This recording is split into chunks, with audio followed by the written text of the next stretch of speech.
Hello everyone, फेरि पनि म आइसकेको छु।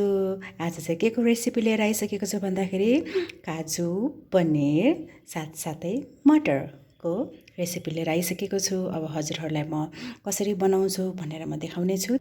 यहाँ मैले पनिर रेडी गरिसकेकी छु। अनि यो काजुलाई चाहिँ तातो पानीमा भिजाएर राखेकी छु।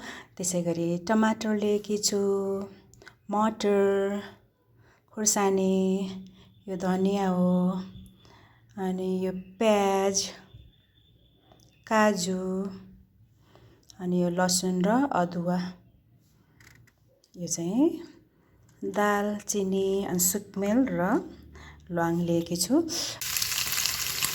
है साथीहरू, यहाँनिर चाहिँ मैले पनिरलाई फ्राई गर्दैछु।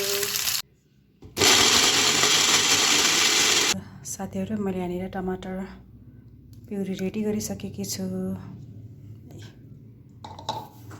रेडी भइसक्यो।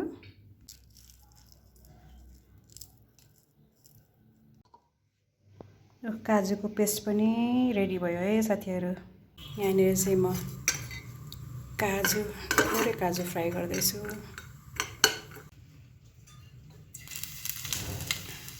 लसुन अदुवा,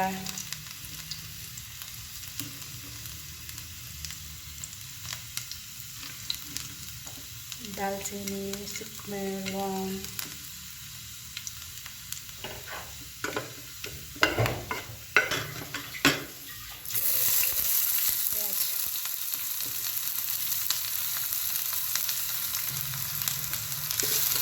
मिसार, नुन, मसाला, कस्मेरी छु, टमाटर,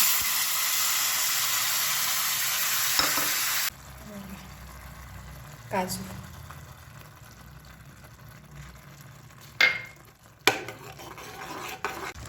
यो है साथीहरू, मैले पनिर पनि मिक्स गरिसकेको छु। यसलाई एकछिन उम्लिन दिने। रेडी। अब म अघिको फ्राई गरेको काजु पनि मिक्स गर्छु। फ्राई गरेको काजु मिक्स भयो।